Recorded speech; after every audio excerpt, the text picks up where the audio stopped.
इस समय धर्म आपसे मांग कर रहा है कि शत्रु पक्ष के सेनापति का वध कर दो। आपको यही छिपे रहना होगा युवराज। मेरे सभी पुत्रों और भाई, मित्रों, रिश्तेदारों और सभी योद्धाओं का प्रतिशोध तुम्हीं से लूंगा भीम।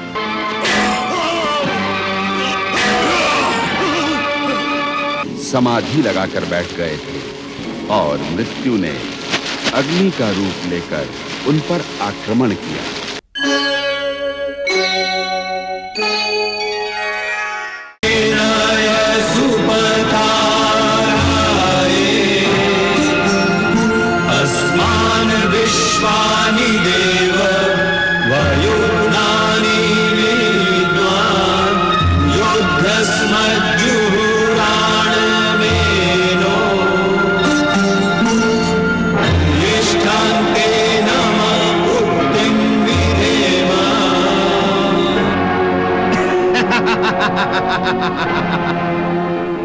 मद्राज शल्य, पितामह भीष्म, आचार्य द्रोण और अंगराज कर्ण के बाद आज आप कौरवों के सेनापति बन गए हैं।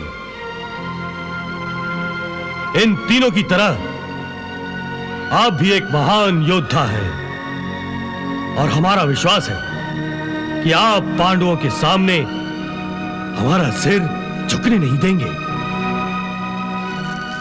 युवराज, आपकी अपेक्षा मैं अवश्य पूरी करूंगा। सेनापति मद्राज शल्य की जय! सेनापति मद्राज शल्य की जय! सेनापति मद्राज शल्य की जय! मामा श्री शल्य के सेनापति बन जाने से आपको विचलित नहीं होना चाहिए। आप तो धर्मराज हैं। धर्म का गहन अर्थ आप भलीभांति जानते हैं और इस समय धर्म आपसे मांग कर रहा है कि शत्रु पक्ष के सेनापति का वध कर दो।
कौरवों को उनकी ओर बढ़ती हुई पराजय की आहट सुनाई देने लगी है। इसीलिए उन्होंने अपनी संपूर्ण शक्ति को युद्ध में झोंक दिया।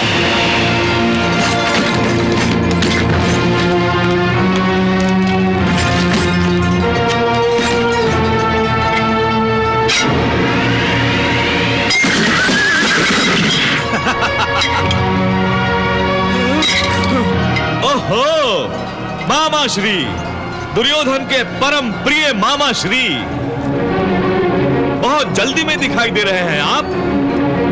कहीं जुआ खेलने तो नहीं जा रहे हैं? बहुत जुबान चलाने लगे हो। आपके दुर्भाग्य से बाण चलाना भी जानता हो गांधार नरेश। ओ, तो तुम मुझसे युद्ध करोगे? हाँ, यदि आप केवल पासे फेंकना ही नहीं, बाण चलाना भी जानते हो तो मुझसे युद्ध अवश्य कीजिए गांधार नरेश। मैं तुम्हें युद्ध के लिए ललकारता हूं। सावधान!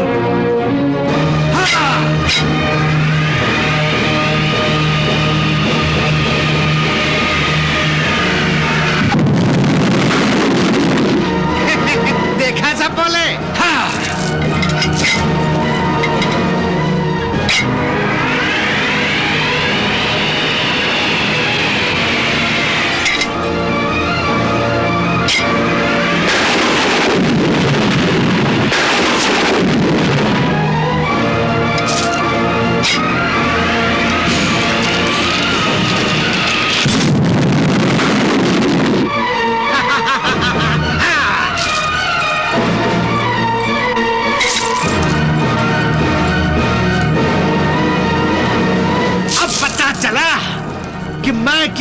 तलवार से फेंकना ही नहीं बल्कि तुम्हारे दुर्भाग्य से तीर चलाना भी जानता हूं।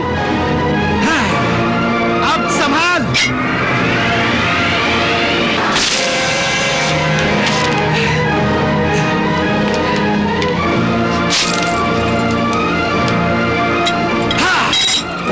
गांधार नरेश!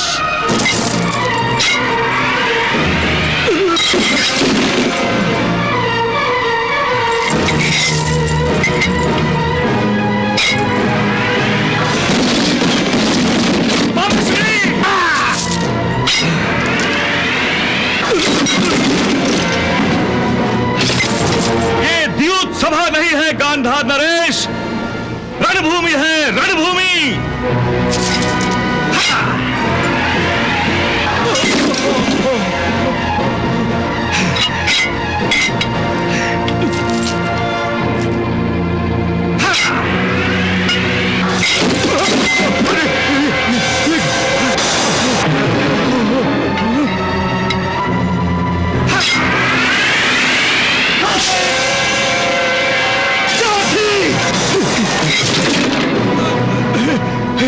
नकुल! युद्ध करो मामाश्री, युद्ध करो।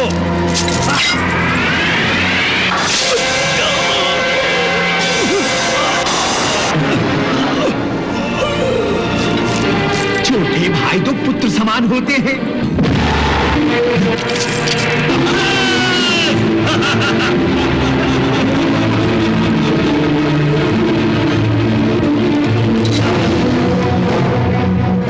कौन से हाथ से आपने पासे फेंके थे मामाश्री? कौन से हाथ से? दाएं हाथ से ना?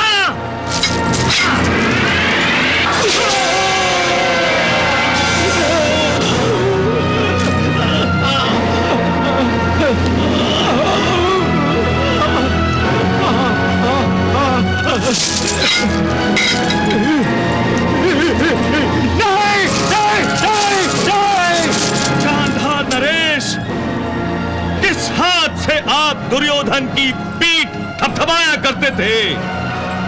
बाएं हाथ से ना?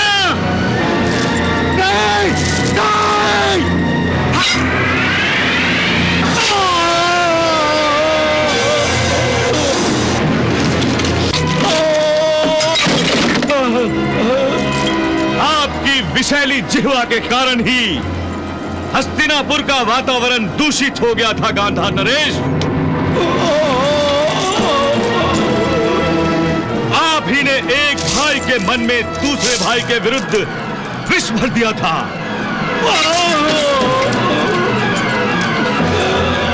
आप ही के कारण ये महासंग्राम हुआ है, आप ही के कारण ये महायुद्ध हुआ है। फिर भी आप सोचते हैं कि आपको जीने का अधिकार है? नहीं मामाश्री, नहीं। आपको जीवित रहने का कोई अधिकार नहीं है।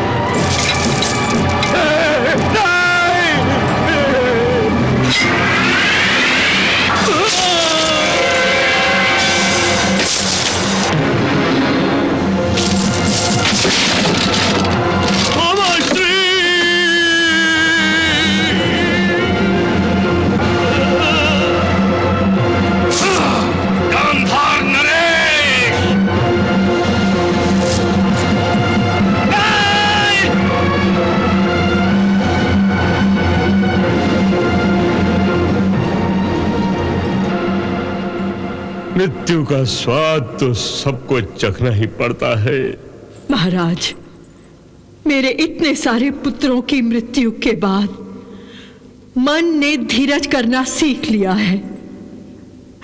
महाराज, मैं अपने भाई से बहुत प्यार करती थी, परंतु उसकी चतुराई और कुटिलता के कारण उस पर क्रोध भी बहुत आता था।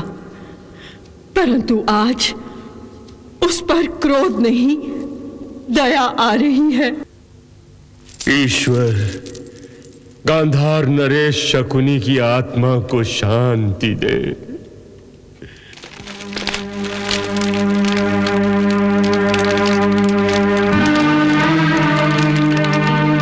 मेरे अपने मुझको छोड़कर चले जा रहे हैं।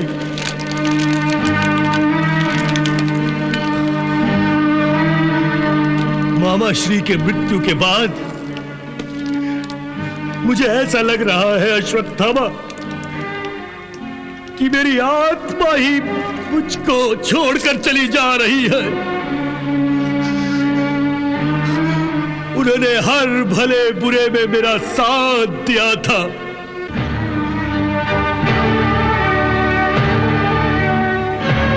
अश्वत्थामा, ये मेरा जीवन कर्ण और मामा श्री के ही तो देन था।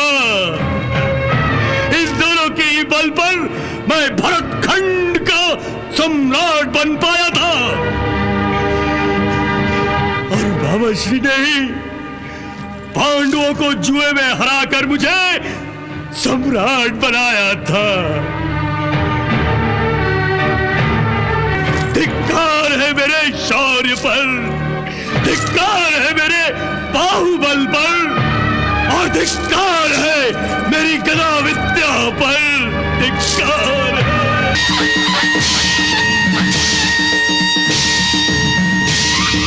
आक्रमण!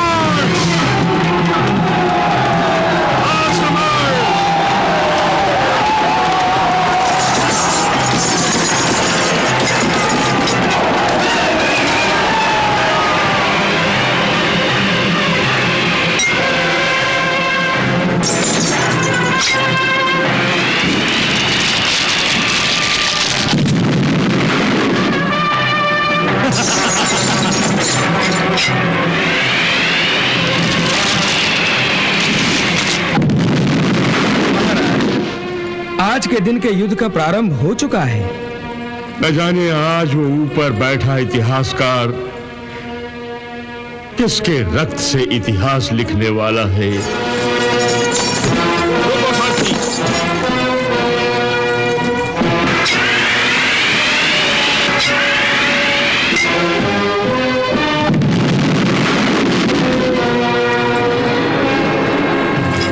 प्रणाम मामा श्री।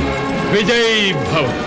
मामा श्री, ये कैसी विडंबना है जो आज भाग्य ने मामा और भांजे को एक दूसरे का दुश्मन बनाकर आमने सामने ला खड़ा किया है और आज मुझे अपने ही मामा श्री को युद्ध के लिए ललकारना पड़ रहा है। तुम धर्मराज हो युधिष्ठिर और अपने धर्म का पालन कर रहे हो और मैं अपने वचन का पालन कर रहा हूं।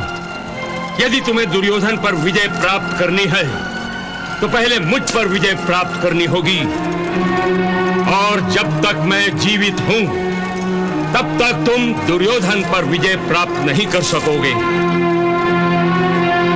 इसलिए हे युधिष्ठिर, यदि तुम जीतना चाहते हो तो पहले अपने मामा को अपना शत्रु समझकर उसका वध करो। सावधान!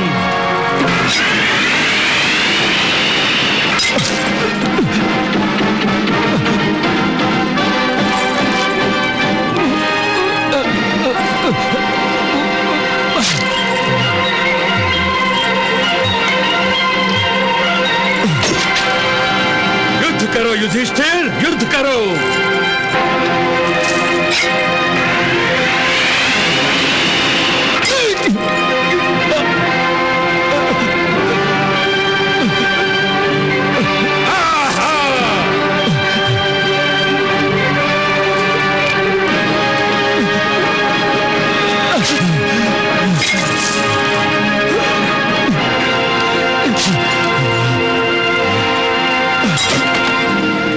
मामा श्री, आप मुझे विवश कर रहे हैं।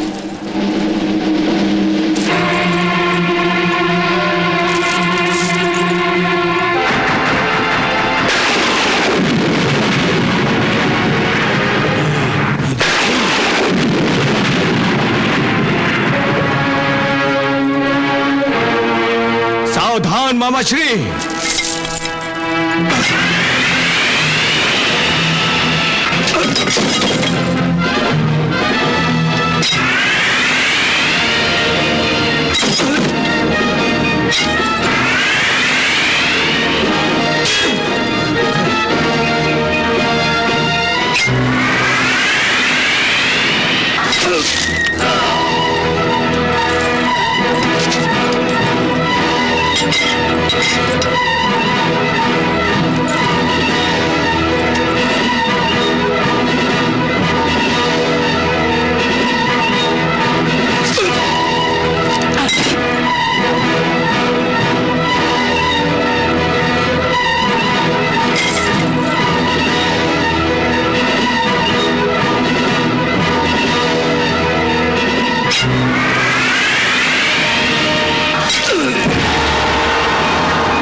पिताश्री।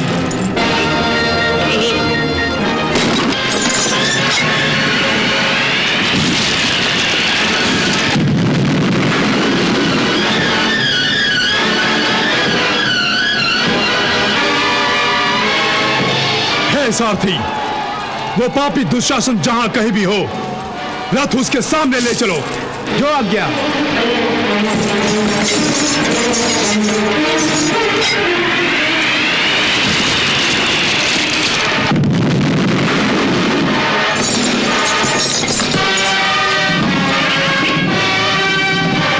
कहां है वो अंधे का पुत्र जो निर्बल सेनाओं पर अपने बल का प्रयोग कर रहा है?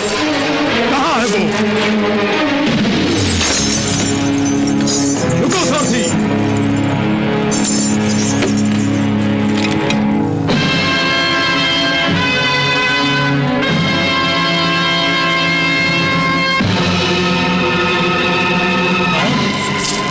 विराट नरेश के रसोइये। अरे तुम्हें तो आज मैं सुबह से ही ढूंढ रहा था। कहां छुपे थे अब तक? द्रौपदी के खुले बालों में। दुशासन! द्रौपदी के खुले बालों को किसी पेड़ की छाया समझने की भूल न कर। वो तो प्रतिशोध के अग्नि का हवन कुंड है जो तेरे रक्त के छिड़काव से ही बुझेगा। 14 वर्षों से मेरी प्रतिज्ञा और द्रौपदी के खुले बालों को तेरी और तेरी मृत्यु की प्रतीक्षा है, और आज मैं अपनी प्रतिज्ञा अवश्य पूरी करूंगा। परंतु याद रखो भीमसेन, जिस हाथ से मैंने द्रौपदी का वस्त्र हरण किया था, आज उसी हाथ से तुम्हारे वध का शुभ कार्य भी करूंगा। सावधान दुशासन! सावधान!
दुशासन जिन हाथों से तुमने द्रौपदी के बालों को छुआ है उन हाथों को मैं तुम्हारे शरीर से अलग कर दूंगा और तुम्हारे रक्त से मैं द्रौपदी के बाल धोऊंगा।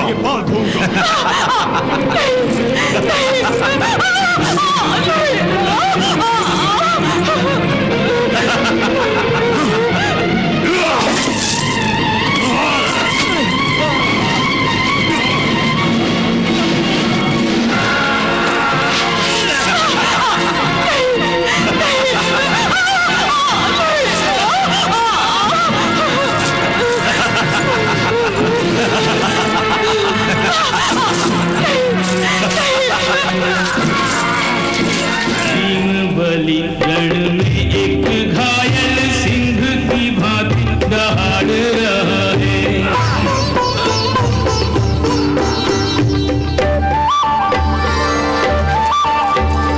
पांचाली के केश पकड़ने वाले हाथ उखाड़ रहा है।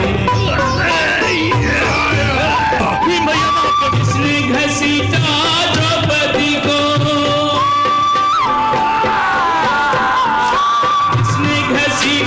द्रौपदी को धरती पे उसको पछाड़ रहा है।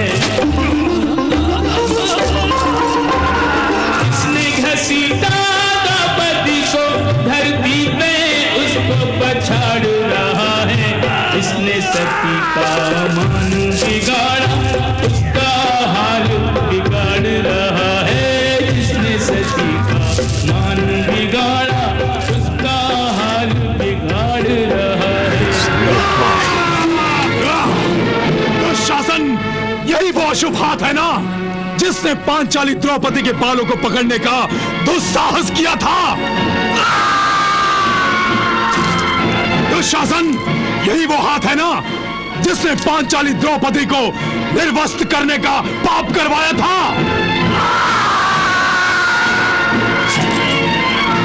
अब मैं तुम्हारे इस हाथ को तुम्हारे शरीर से उखाड़कर फेंक दूंगा, जैसे किसी विशाले पेड़ को धरती से उखाड़कर फेंक देते हैं। हे दसों दिशाओं, नक्षत्रों, गंधर्वों, देवताओं, आज मैं अपनी प्रतिज्ञा पूरी करने जा रहा हूं। इस पापी का अस्तित्व मिटाने जा रहा हूं।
दुशासन का पाप भरा दुष्कृत्य भले ही दानवीय है। महाबली भीम का चरण भी सर्वथा अमानवीय है।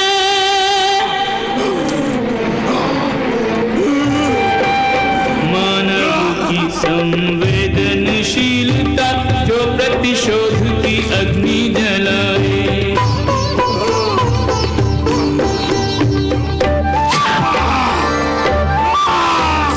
बुद्धि विवेक को भस्म करे और मानव को पशु तुल्य बनाए।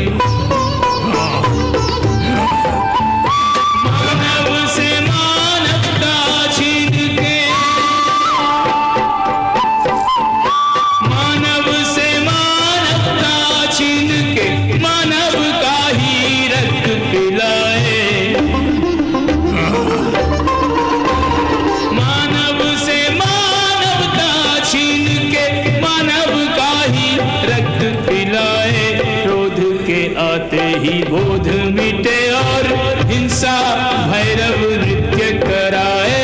क्रोध के आते ही बोध मिटे और हिंसा भैरव नृत्य कराए।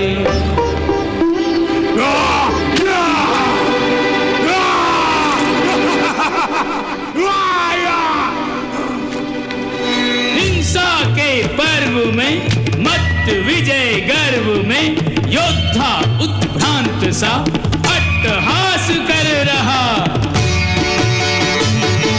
मृतकों के मध्य कर स्वयं को वीर श्रेष्ठ सिद्ध बिना पंख उड़ रहा, गगन पे पांव धर रहा। ऐसा विभत्स दृश्य देखा नहीं कभी कहीं, काल भी ये मूरत विकराल देख डर रहा। राक्षस को चूर्ण कर अपना प्रण पूर्ण कर, वीर वक्ष चीर देखो रक्तांजलि भर रहा।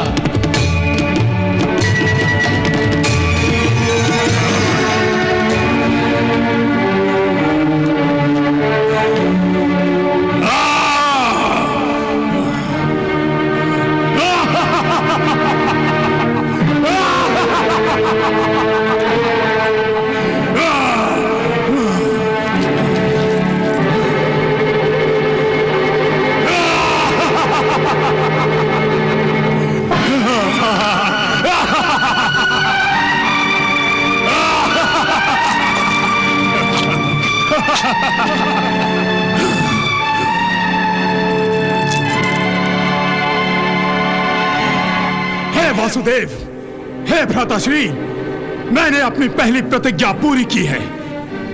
मैंने दुरात्मा दुशासन का वध किया है। मैंने दुरात्मा दुशासन के रक्त से अपने हाथ रंग लिए हैं। अब मैं पापी दुशासन के रक्त से पांचाली द्रौपदी के बालों को नहलाऊंगा, उसके बालों की प्यास बुझाऊंगा, उसके मन में दहकने वाले प्रतिशोध के ज्वालामुखी को ठंडा कर दूंगा।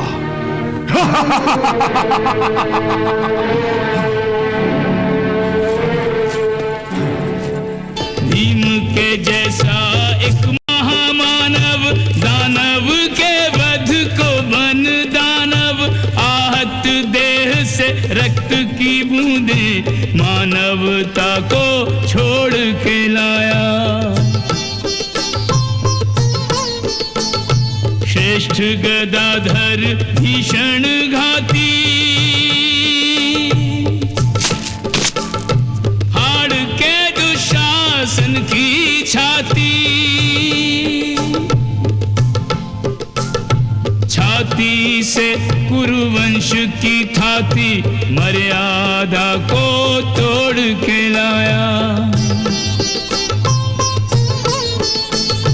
पांचाली अत्याधिक हर्षित, भीम भी है इस जीत पे गर्वित, गहनारी के खोए हुए सम्मान को मानो मोड़ के लाया।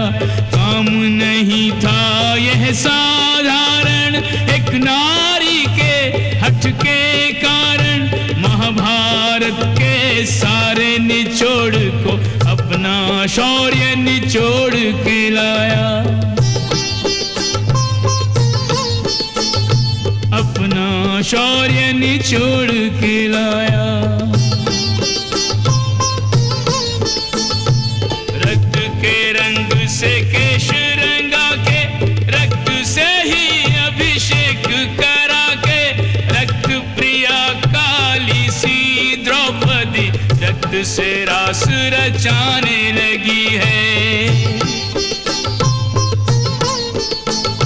भूल गई कुल धर्म हिताहित,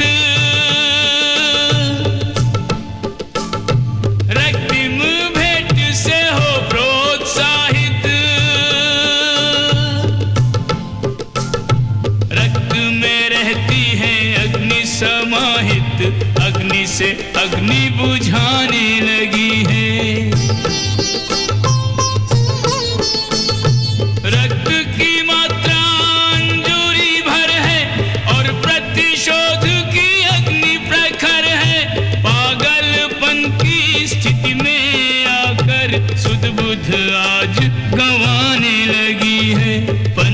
सुहागिन अग्नि कुमारी, वर्षों की पीड़ा कुंठा सारी, दीर्घ प्रतीक्षित रक्त कणों से 4 क्षणों में मिटाने लगी है।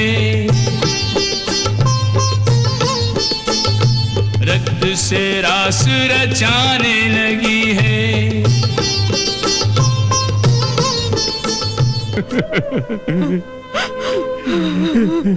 दुशासन,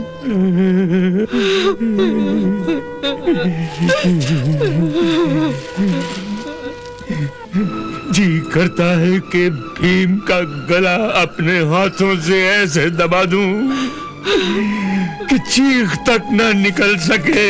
संभालिए महाराज, संभालिए। मेरे 99 पुत्र मृत्यु को गले लगा चुके हैं, बचा है तो केवल एक दुर्योधन।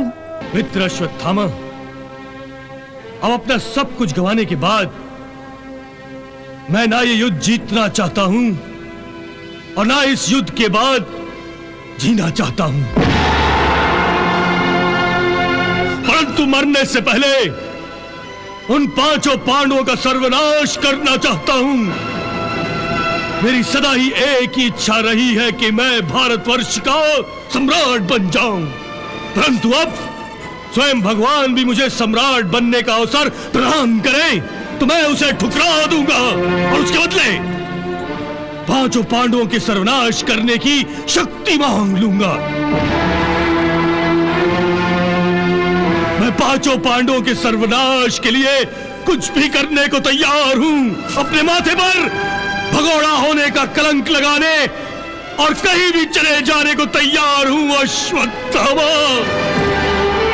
कहीं भी चले जाने को तैयार हूं। युवराज,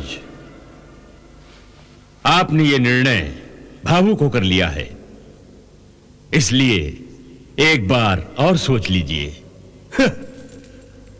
अधिक भावुक तो मैं तब हुआ था कृपाचार्य, जब मैंने आपकी सलाह पर आप पर क्रोध प्रकट किया। आपने सही ही सुझाव दिया था। अब मैं आपके सुझावों को आदेश समझकर उसका पालन करूंगा। मुझे जाने की आज्ञा दीजिए कृपाचार्य। परंतु आप जाएंगे कहां? कुरुक्षेत्र के उत्तर की ओर में जो सरोवर है वहां। परंतु युवराज, आप सरोवर में कैसे छिपेंगे? मुझे जल को स्तंभित करने की विद्या आती है।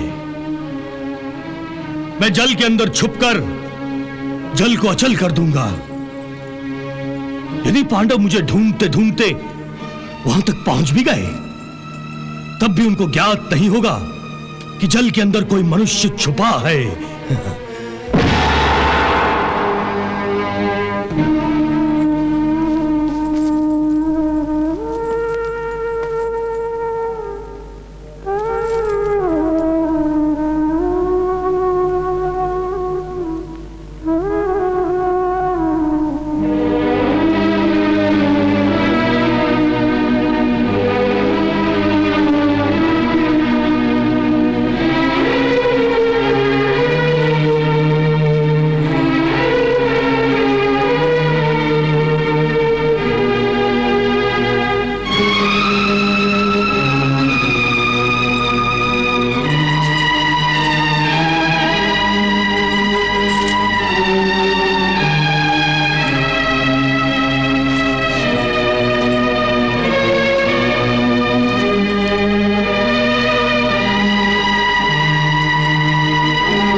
प्रेतों के शाप से, कमाए पाप से, होके भयाकुल अब ये सोचता है, मारने को क्या बचा है, जीत कर भी लाभ क्या है।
बहुत बड़ी बड़ी बातें करता था वो अंधपुत्र, अपने प्राणों के भय से रणभूमि छोड़कर भाग गया।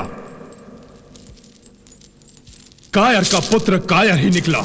अब दुर्योधन के भाग जाने के बाद यह युद्ध समाप्त ही हो गया समझो। नहीं पार्थ, दुर्योधन के भाग जाने से यह युद्ध समाप्त नहीं हुआ। संपूर्ण जीत तब होती है जब शत्रु की संपूर्ण हार हो। ये क्या कह रहे हो केशव? ठीक ही कह रहा हूं। शत्रु पक्ष की संपूर्ण हार तभी होती है जब शत्रु पक्ष के राजा का वध किया जाता है, या फिर हारने वाला राजा जीतने वाले राजा की शरण में आ जाता है। अब आप ही बताइए भैया कि पांडवों की संपूर्ण जीत कैसे हुई? इसका अर्थ यह है कि हमें उस दुरात्मा दुर्योधन को ढूंढ निकालना होगा। हाँ भीम भैया, क्योंकि दुर्योधन केवल अकेला नहीं है, उसके साथ अश्वत्थामा, कृतवर्मा और कृपाचार्य जैसे योद्धा भी हैं जो इस युद्ध का पासा पलटने की क्षमता रखते हैं।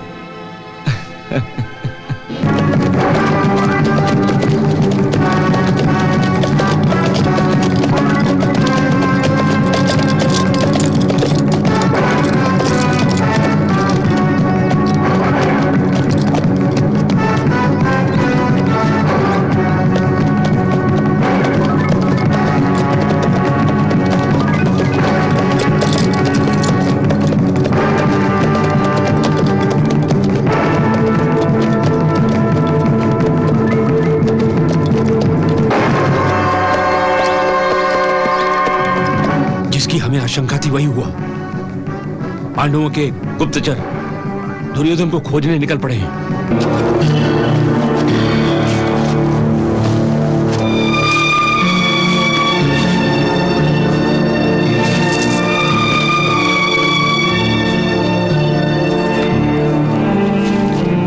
केवल गुप्तचर ही नहीं आचार्य, स्वयं पांडव दुर्योधन और हमें ढूंढते हुए यहां तक पहुंच गए हैं। वो देखिए।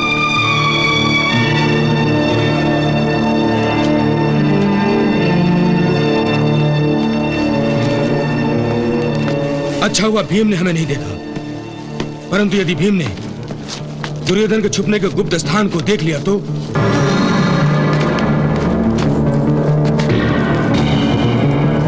देखो, वो जलाशय दिखाई दे रहा है। चलो वहां चलकर थोड़ा विश्राम भी कर लेते हैं और पानी भी पी लेते हैं। चलिए भ्राताश्री।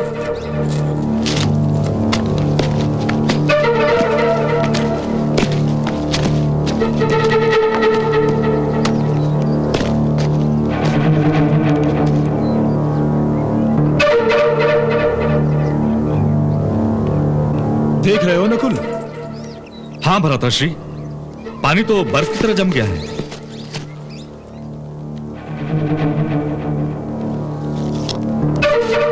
आश्चर्य है, ठंड तो इतनी अधिक नहीं है, फिर भी पानी जमकर बर्फ हो गया है। इस बर्फ के नीचे तो ना जाने कितने जल प्राणी मर गए होंगे। इस जमे हुए पानी में कोई जीवित रह भी कैसे सकता है?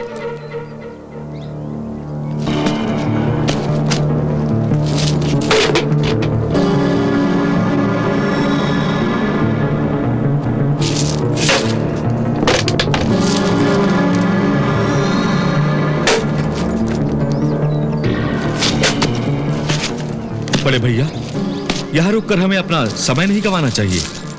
यहां तो कोई छुप ही नहीं सकता। हाँ नकुल, तुम ठीक कह रहे हो। चलो चलते हैं। चलिए।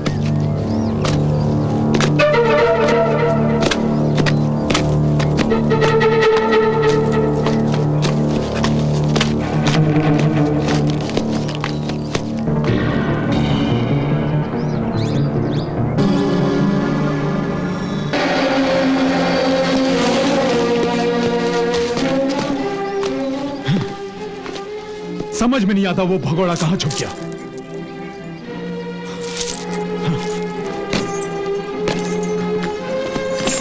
चलो सारथी।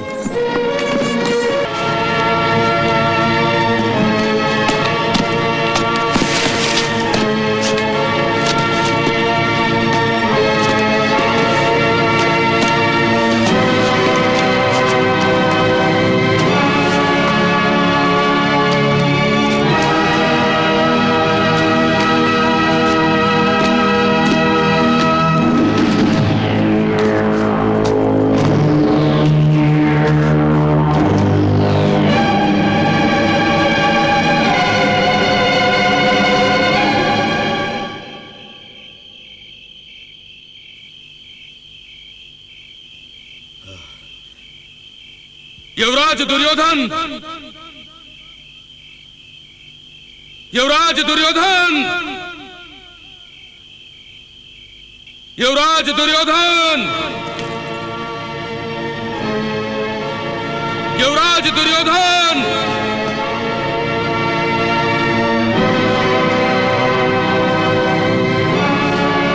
युवराज दुर्योधन!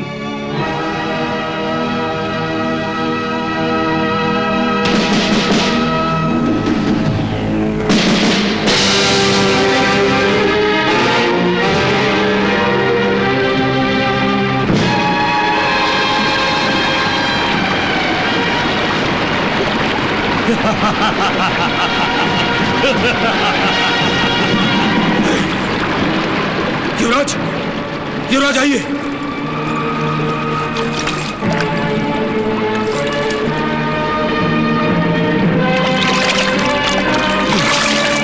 युवराज, युवराज!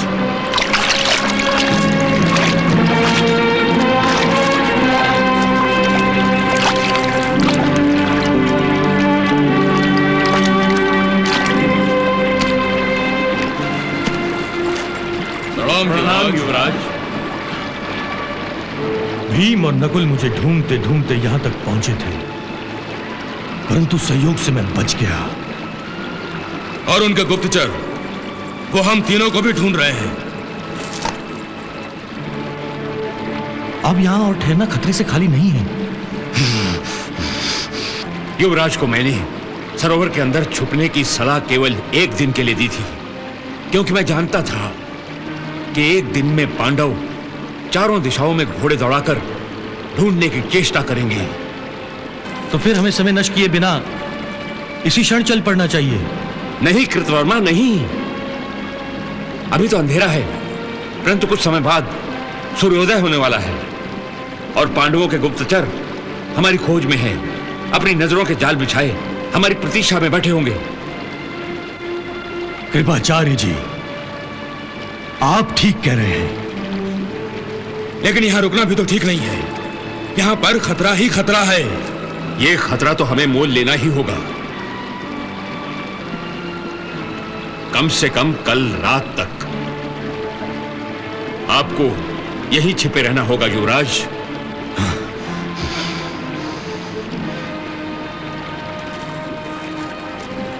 प्रणाम युवराज।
मैंने इसी सरोवर के तट पर अश्वत्थामा, कृपाचार्य और कृतवर्मा को देखा है, जो युवराज दुर्योधन को पुकार रहे थे।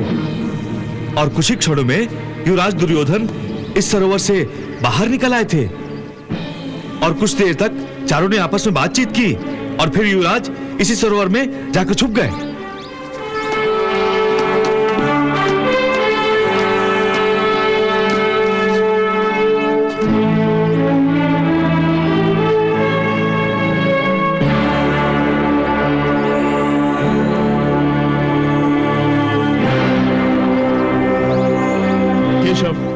मैं दुर्योधन की खोज करते करते इसी सरोवर के तट पर आकर रुक गया था, परंतु स्तंभित जल को देखकर मैं अचंभित हो गया था। यदि मुझे उसी समय पता चल जाता कि वो कायर यहीं छुपा बैठा है, तो मैं अपनी गदा से उसी समय उसकी धज्जियां उड़ा देता। बड़े भैया ही इस सरोवर के जल स्तंभन को नष्ट करेंगे।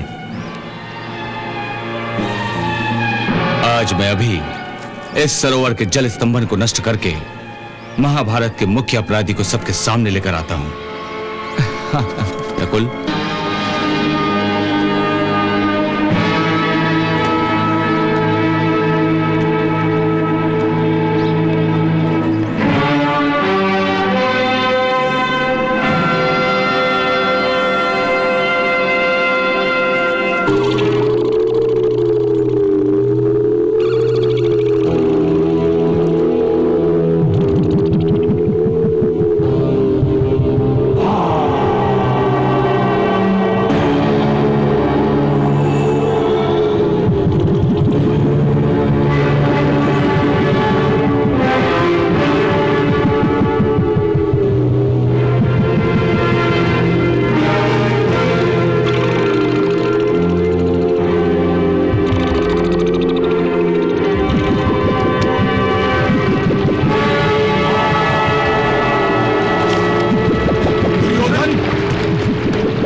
दुर्योधन! दुर्योधन! महाराज, भाग्य ने एक और असफलता युवराज दुर्योधन के झोले में डाल दी है। पांडव युधिष्ठिर ने युवराज द्वारा किए जल स्तंभन को नष्ट कर दिया है।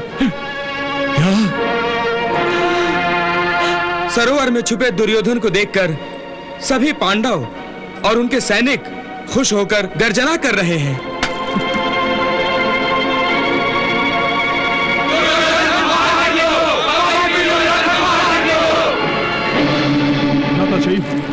देख लिया कुरुकुल के कलंक को।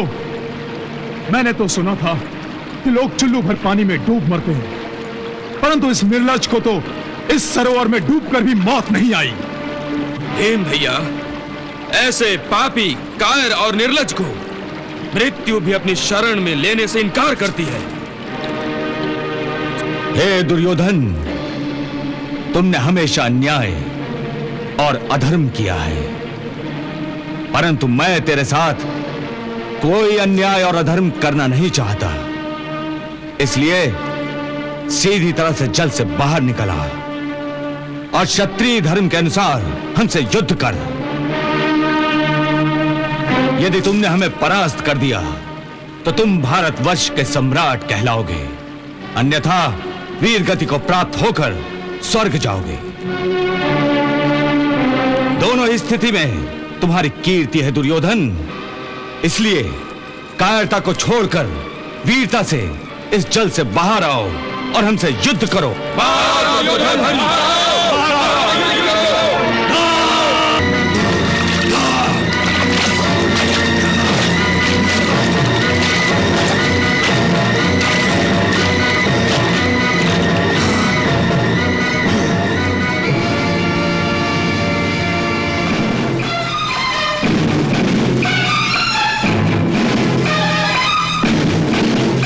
अच्छा ही हुआ दुर्योधन कि तुम युद्ध करने के लिए तैयार हो गए।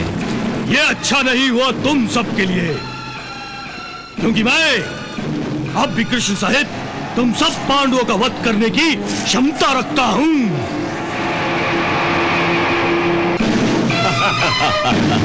युधिष्ठिर, मैं निशस्त्र होकर भी तुम्हारे और तुम्हारे चारों भाइयों का वध करूंगा।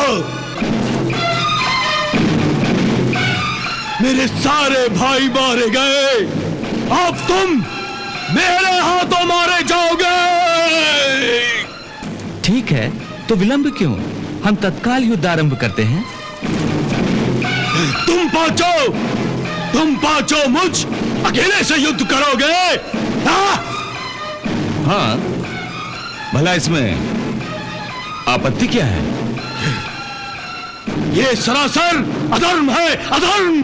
वाह, परंतु यही अधर्म से तुमने अभिमन्यु का वध किया था। तुम सभी ने मिलके अकेले अभिमन्यु का वध किया था। उस समय अधर्म का विचार नहीं आया था। परंतु दुर्योधन, मैं तुम्हें विश्वास दिलाता हूं कि ये पांडव तुमसे अधर्म नहीं करेंगे। बड़े भैया तो साक्षात धर्मराज हैं। वो तुमसे धर्म से ही युद्ध करेंगे। मैं तुम्हें आश्वासन देता हूं, युद्ध होगा और तुम्हारी इच्छा के अनुसार होगा। तुम जिस शस्त्र से युद्ध करना चाहोगे, उसी शस्त्र के साथ तुम्हारे साथ युद्ध किया जाएगा। अरे, इसे तो केवल बड़ी बड़ी बातें करने की आदत है। और यदि इसने युद्ध किया तो गदा से नहीं करेगा, क्योंकि यह जानता है कि यदि इसने गदा चुन ली तो इसे मुझसे युद्ध करना पड़ेगा। और यदि इसने मुझसे युद्ध किया तो यह जानता है कि यह मेरे हाथों से बच नहीं सकेगा। यह कार क्या मुझसे युद्ध करेगा भ्राताश्री? यदि इसमें अपनी जान की बाजी लगाने की हिम्मत होती तो इसकी जगह इसका कोई न कोई भाई जीवित होता। यह तो सदा ही अपने प्राणों की चिंता करता रहा, कभी किसी भाई की रक्षा करने के लिए आगे नहीं आया। अपने सामने इसने सबको मरवा दिया। यह क्या मुझसे युद्ध करेगा? इसके सामने मैंने दुशासन का वध किया, परंतु बड़ा भाई होकर भी इसने दुशासन की रक्षा नहीं की। यदि कोई दूसरा भाई होता तो अपने भाइयों के वध का प्रतिशोध लेने के लिए मेरे साथ युद्ध करके मेरा वध करने की आकांक्षा करता, परंतु ये तो भगोड़ा निकला। ये क्या मुझसे युद्ध करेगा?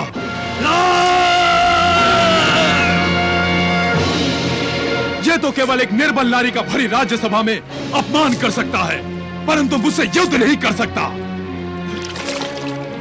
यह शकुनी की आड़ में द्यूत खेल सकता है, परंतु युद्ध नहीं कर सकता। यह कायर है, नपुंसक है, बस भीम बस! ये लांछन अब मैं सहन नहीं कर सकता। तुमने मेरी वीरता का अपमान किया है। हाँ, मैं युद्ध करूंगा, युद्ध करूंगा। भीम!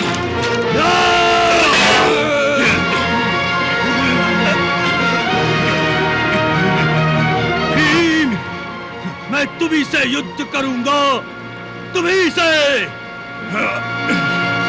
मैं पितामह, द्रोण, शल्य, कर्ण, मोहम्मद शकुनी, मेरे सभी पुत्रों और भाई, मित्रों, रिश्तेदारों और सभी योद्धाओं का प्रतिशोध तुम्ही से लूंगा भीम, तुम्ही से।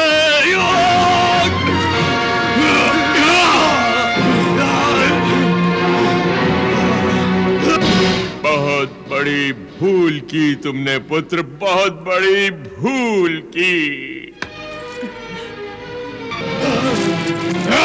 बड़े भैया, प्रतिशोध के आवेश में आकर होश मत गंवाइए। ये मत भूलिए कि दुर्योधन साधारण गदाधर नहीं है। आप दोनों एक ही गुरु के शिष्य हैं। बलराम भैया ने आप दोनों को महान गदाधर बनाया है।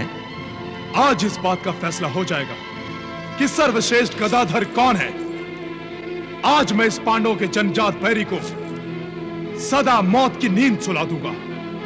आज मैं महाराज युधिष्ठिर को अंतिम विजय दिलाकर ही दम लूंगा। हाँ बड़े भैया, मैं जानता हूं आज आप अपनी प्रतिज्ञा अवश्य पूरी करेंगे और इस दुर्योधन की जांघों को तोड़कर इसका वध करेंगे। ये मेरा दृढ़ विश्वास है।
दुर्योधन का गदा युद्ध देखकर ऐसा लग रहा है जैसे दोनों ने साक्षात मृत्यु का रूप धारण कर लिया है।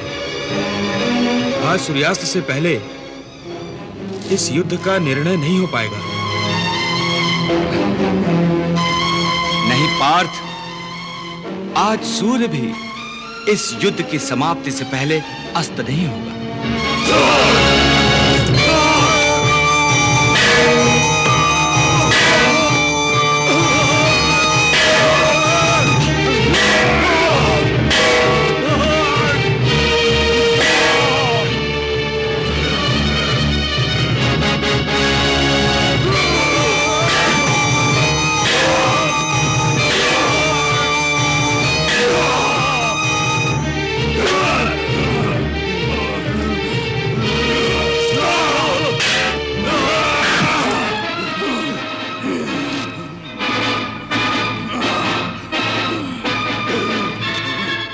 आज दुर्योधन भी इसी संकल्प के साथ युद्ध कर रहा है, जीतेगा या अपने प्राण हार जाएगा।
महाराज, मेरा दुर्योधन मारा गया, मेरा पुत्र मारा गया।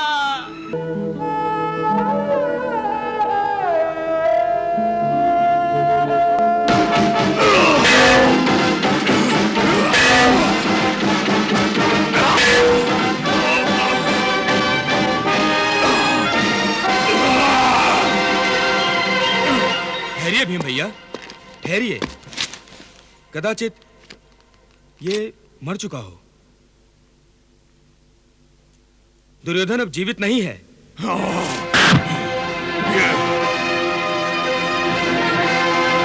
ये मर चुका है। दुर्योधन मर चुका है। दुर्योधन का वध हो गया। हम ये युद्ध जीत गए। हम विजयी हो गए। दुर्योधन का वध हो गया। हम विजयी हो गए।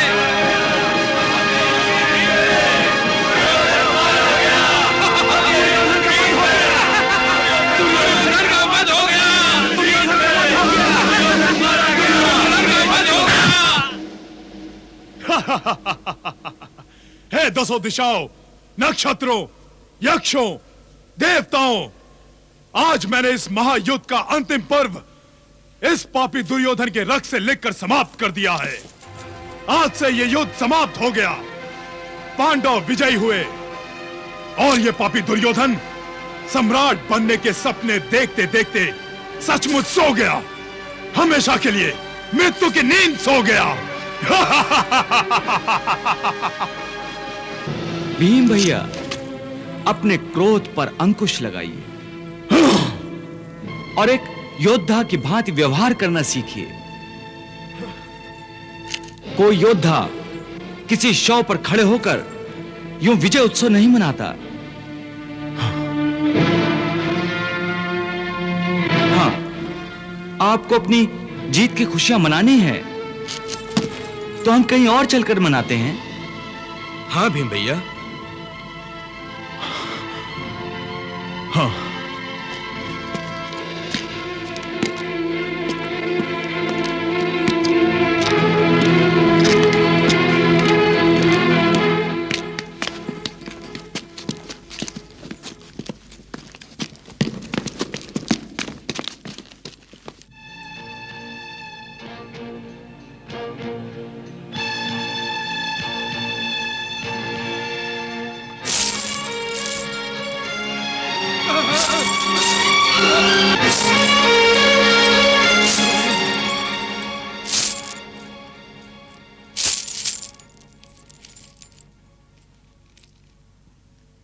क्या मेरा पुत्र जीवित है? जी महाराज, युवराज दुर्योधन जीवित हैं। परंतु पांडव तो महारानी जी, जिस प्रकार युवराज दुर्योधन जल स्तंभन की विद्या जानते हैं, उसी प्रकार उन्हें लंबे समय तक सांस रोकने की विद्या का भी ज्ञान है। और दुर्योधन ने उसी विद्या का प्रयोग करके सांस रोककर पांडवों को भ्रमित कर दिया। युवराज, युवराज, आपकी ये दशा।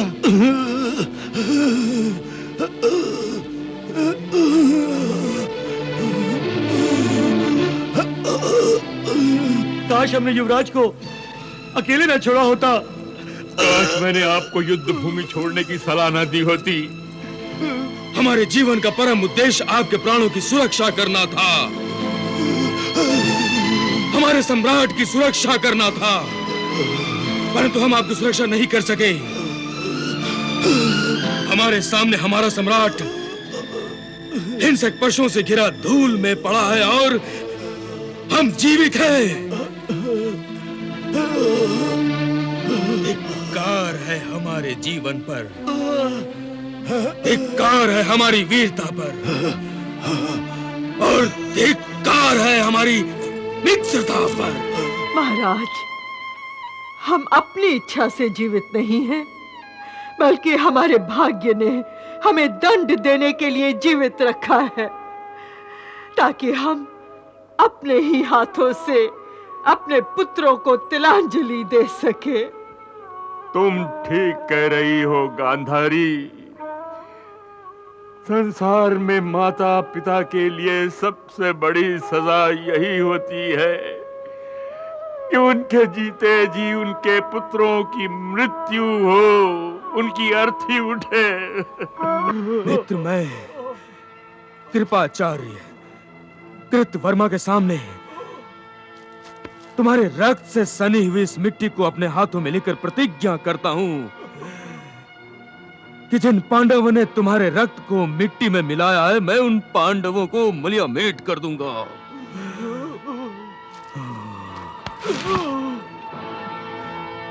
मैं आज रात ही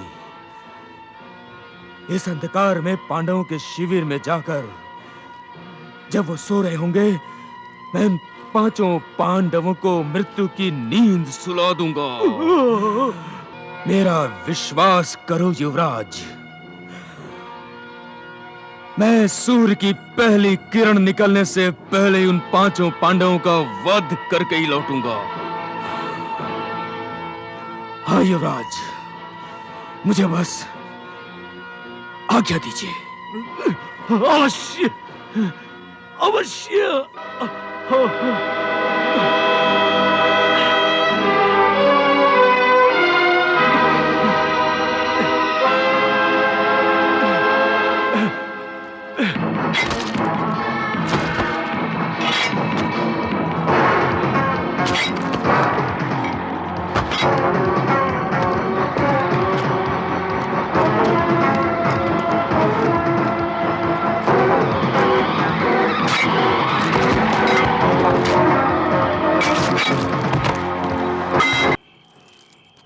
धृष्टद्युम्न,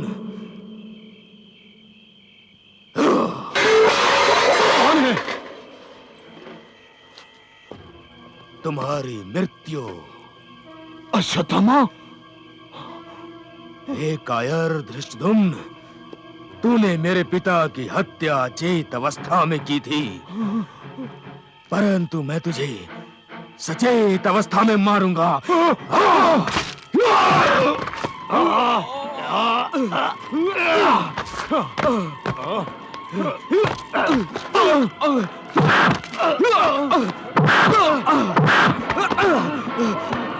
तूने मेरे पिता को अधर्म से मारा था, आज मैं तुझे अधर्म से ही मारूंगा। अधर्म का उत्तर अधर्म से दूंगा।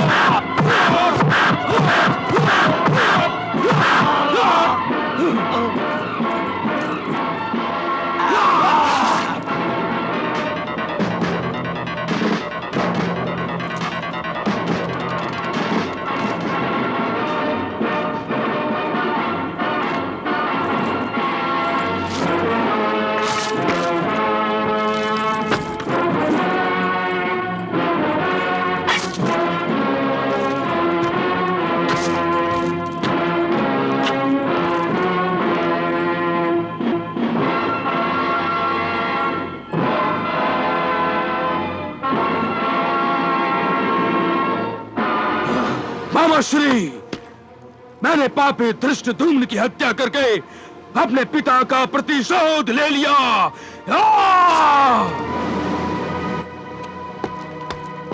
अश्वत्थामा, तुम? शिखंडी। It's 4 o'clock.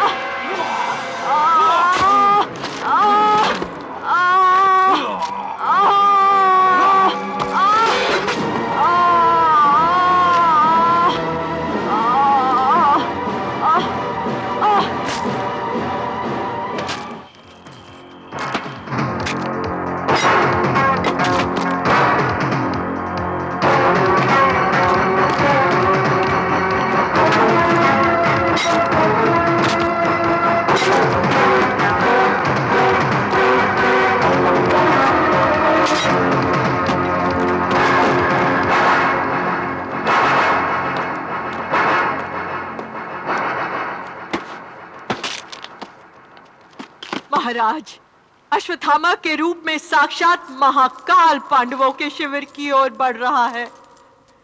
महाराज, अश्वत्थामा पांडवों की हत्या करने उनके शिविर में जा रहा है, परंतु वो जानता नहीं है कि वहां पांडव नहीं बल्कि द्रौपदी के 5 पुत्र सो रहे हैं। ये पांचों भाई तो मानो घोड़े बेचकर सो रहे हैं, एकदम निश्चिंत। निश्चिंत तो होंगे ही, ये युद्ध तो जीत ही चुके हैं और अब राज भी इन्हीं का होगा। हाँ भाई, राज ये लोग करेंगे और हमें तो रातों को भी जागना पड़ेगा।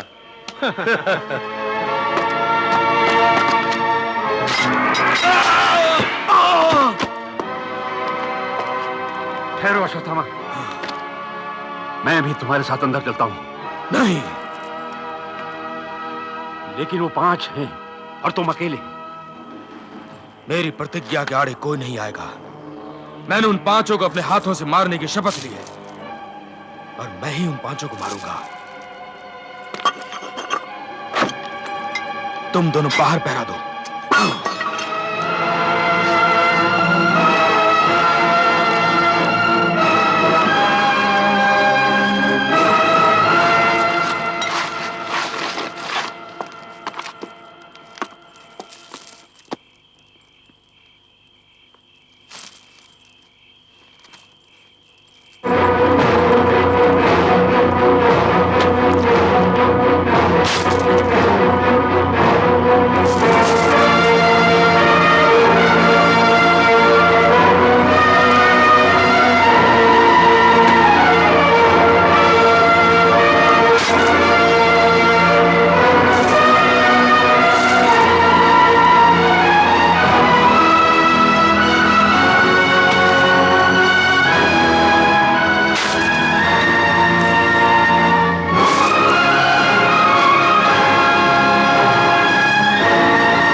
मामाश्री, मैंने समस्त पांडवों का वध कर डाला है।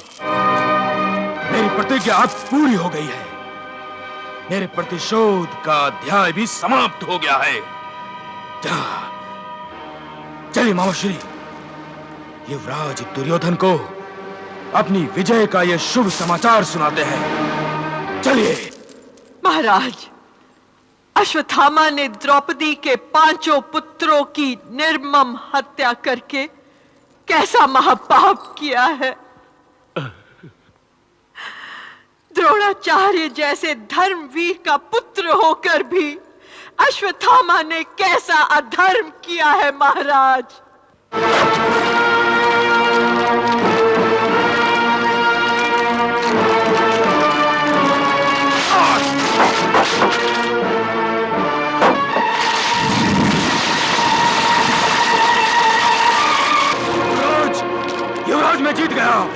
आज मैं जीत गया। युवराज, युवराज, मैंने 5 पांडवों का वध कर डाला। युवराज, युवराज, युवराज, ये देखो, ये देखो, मैंने पांडवों के रक्त से अपनी ये तलवार रंग ली है। देखो, देखो, देखो, मैंने 5 पांडवों के रक्त से अपने ये हाथ धोए हैं। देखो युवराज, ये रक्त।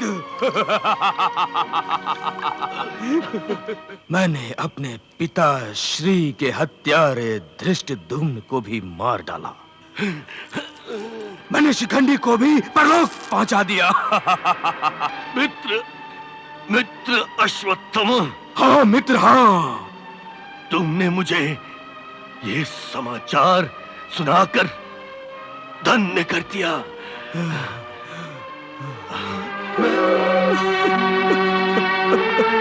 तुम मेरी अंतिम इच्छा पूरी करोगे? हाँ मित्र, हाँ।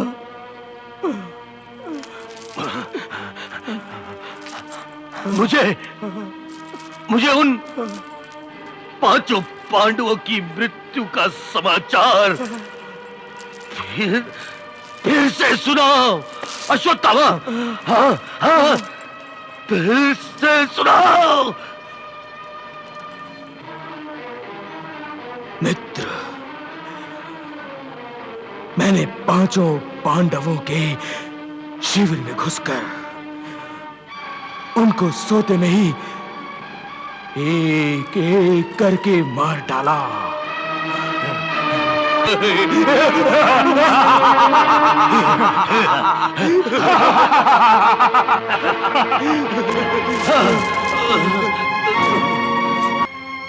दुशासन, मैं विजयी होकर आ रहा हूं। एक विजेता की भांति मेरा स्वागत करना। एक विजेता की भांति विजेता दुर्योधन आ रहा है। मित्र, मित्र, युवराज, युवराज, युवराज, युवराज, युवराज, युवराज,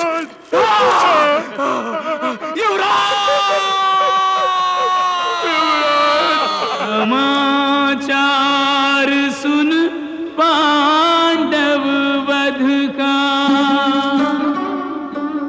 विजय गर्व में फूला फूला। बदले की संतुष्टि में पगला, मृत्यु का दारुण दुख भी भूला।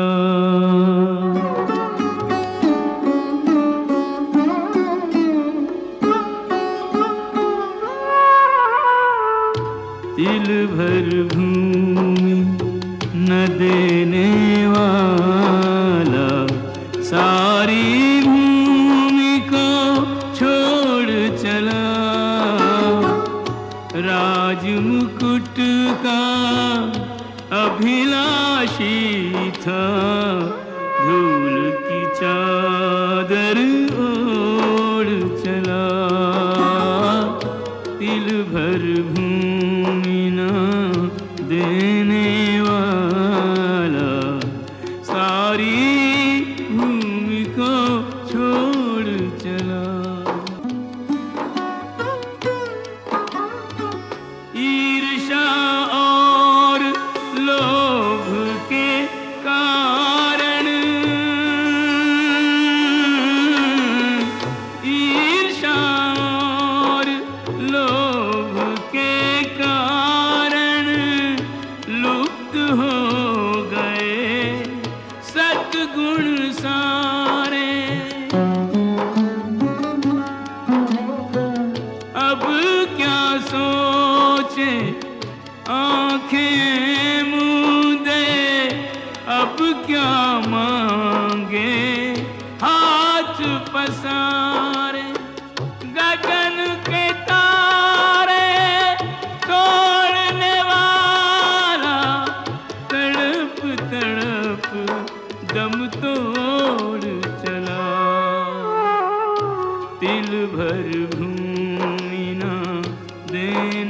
वाला सारी भूमि को छोड़ चला।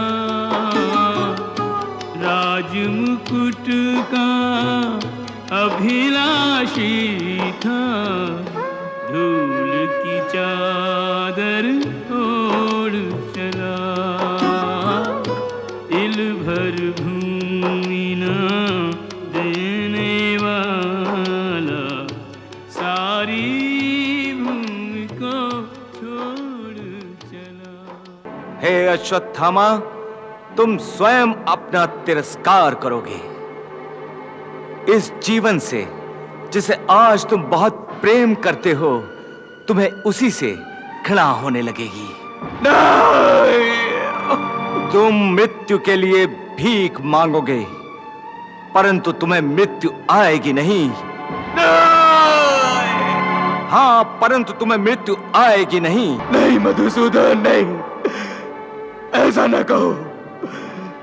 मुझे इतना भयंकर दंड मत दो मधुसूदन, इतना भयंकर दंड मत दो। अश्वत्थामा, ये दंड तो तुम्हें भुगतना ही पड़ेगा। प्रारब्ध ने तुम्हारे कर्मों का यही फल निश्चित किया है। जो जैसा करेगा वो वैसा भरेगा। जाइए भीम भैया, और अश्वत्थामा के माथे से वो दिव्य मणि निकाल लीजिए। अब उस पर अश्वत्थामा का कोई अधिकार नहीं रह गया है।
मैंने पापी अश्वत्थामा के माथे से ये दिव्य मणि निकाल ली।